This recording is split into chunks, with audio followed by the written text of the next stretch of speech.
I'm Carolyn Washburn with Utah State University Extension in Washington County. I'm a family consumer science agent, and one of the things I am concerned about is that families are sustainable. One way families can be sustainable is in the fact that they have a long-term food storage plan and that they know the factors in storing this long-term food storage so that it will be sustainable for their families.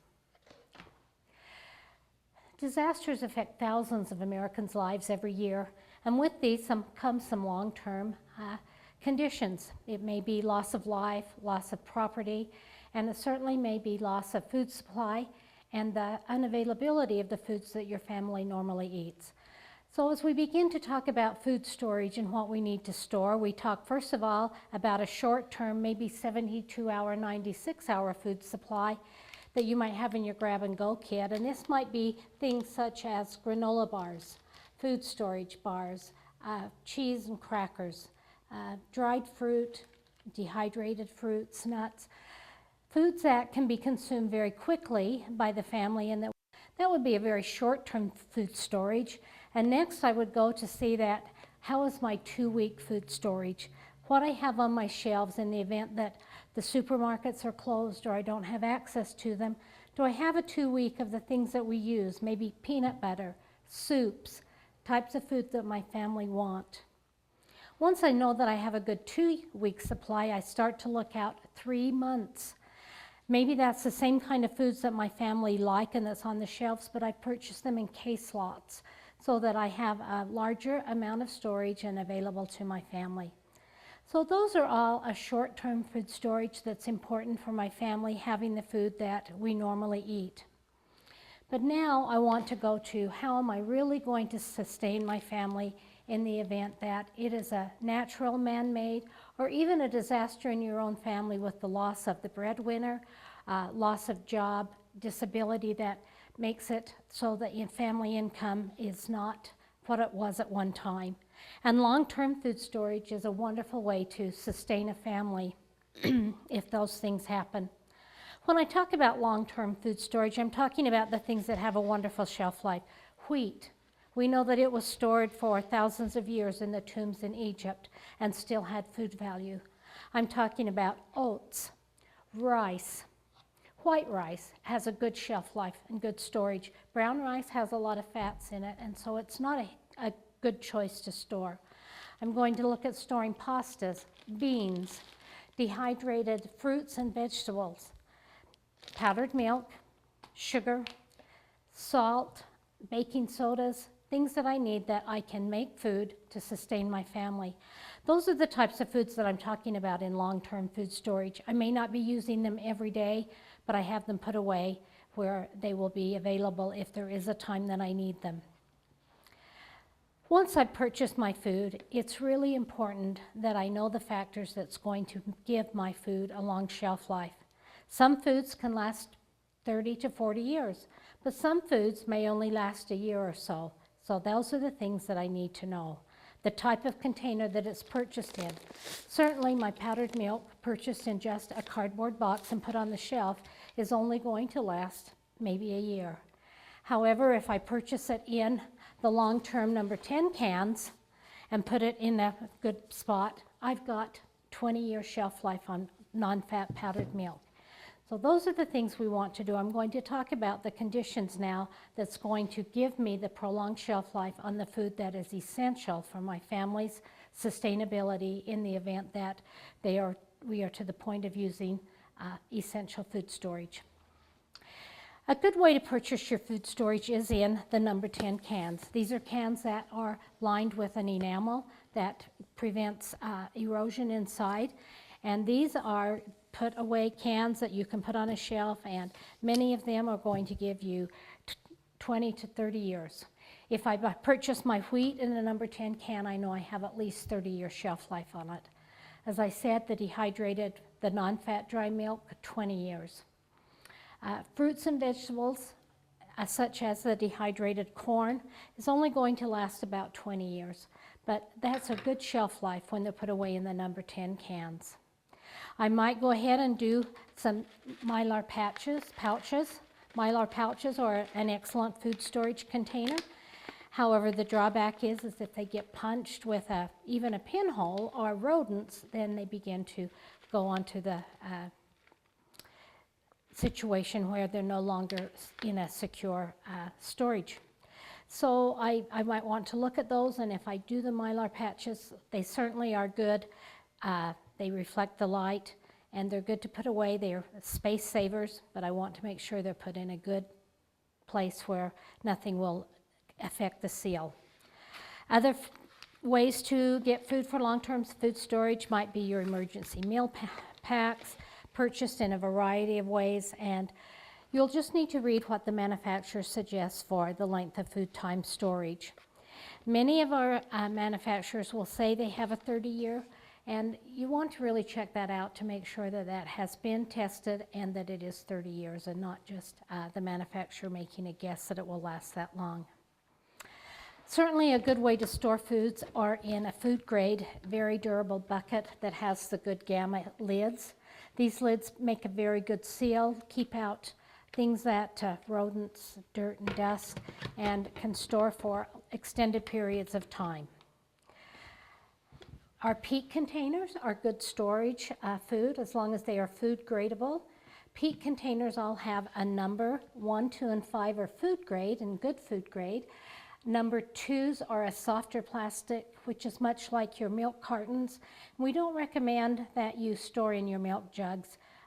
They're very hard to clean out all of the food proteins, and being a soft plastic, eventually they will leak. So make sure it's a durable, heavy plastic with the right number of peat, and then they're good to store in. This one happens to be a number 5, and that means that it's cloudy, which will keep out some light, not a lot, but it's just a little bit more than the clear. Another very good way to store foods is if you do home food storage. The glass jars stores for a good period of time. Water is long-term stored away in these jars. USDA recommends that our foods are best used within a year, but we know that if they're stored in cool conditions, that they've been properly preserved, they've got a good shelf life on them. So that's a variety of ways that you can store.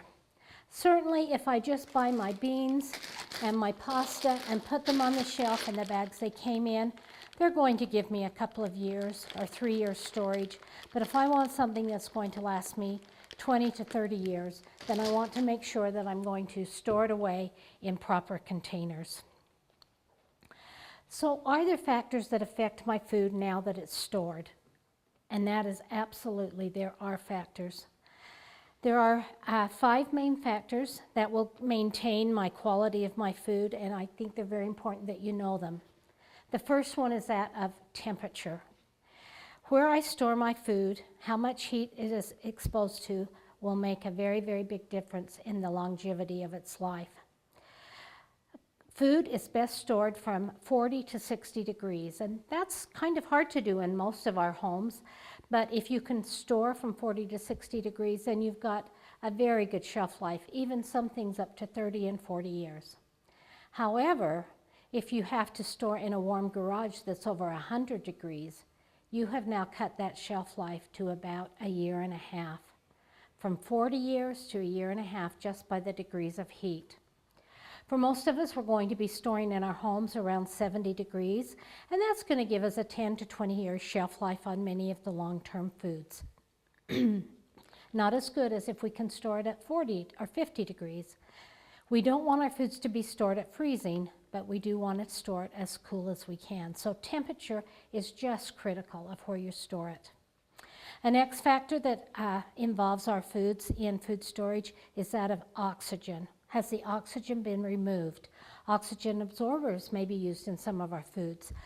Those are little packets that can be purchased or come in many of our foods that when we purchase them, they already have some of the oxygen absorbers right inside of them.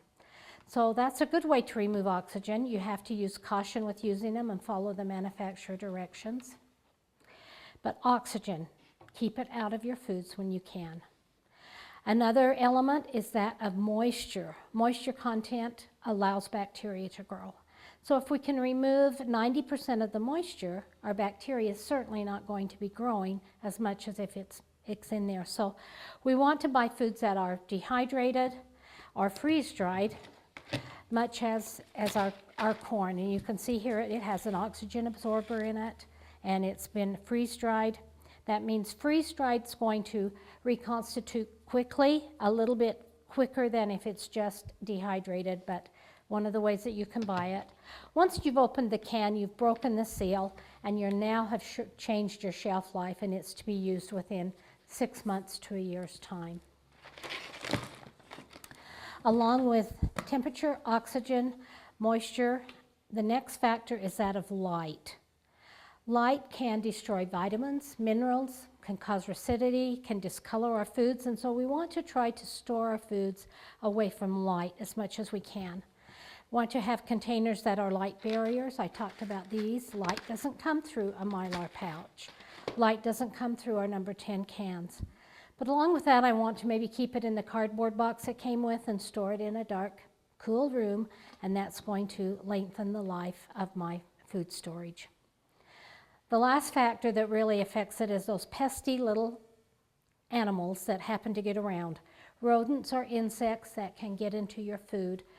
Certainly don't destroy the nutrition and the value of it, but it does destroy our desire to eat it. And so you want to try to store your foods where they're going to avoid having any of the infestation that can occur in them. And proper storage can do that for you. A good idea to have some ideas of how you're going to use this storage once you're done with it. Great little bean cookbooks that are put out by extension offices and other kinds of food storage. Even Essential Home Production and Food Storage may have some recipes in that are going to give you ideas. Sure, I have this food storage, but what am I going to do with it? Because it does become a different way of cooking. If you're not using a lot of rice now, it's going to be difficult to incorporate that into your diet. So try to use the foods that you store and have some good ideas on how you will use it in the fact that you want to sustain your family. Food storage is a security, but if it is food storage that isn't taken care of, it's not going to be secure for you. So make sure that you're putting it in secure locations that have a lower temperature, low moisture, low oxygen, low light, and certainly away from any infestation that will come into your food storage. And that way you can have a long-term sustainable food storage in the event of any type of a disaster or accident or things that might happen in your home that will require you sustaining your family for a length of time. For a year's time, each family member will need about 500 pounds of food, and that becomes quite a bit. A person will eat about 1.5 pounds a day. So that will help you go ahead and know how much food storage you're going to need to start thinking about and putting away in the event of some type of a disaster or need for it. So look for good quality, find the things that are sustainable, and make sure that they're in containers that you can put on the shelf or put away. Sugar in just the package it comes in, of course, will harden. That still is a good and can be used, but you may want to re-put it in something else or buy it in your number 10 cans. So think about how you're going to store it, but make sure you do so that you mitigate fear and mitigate loss, and you're able to sustain your family when the time comes.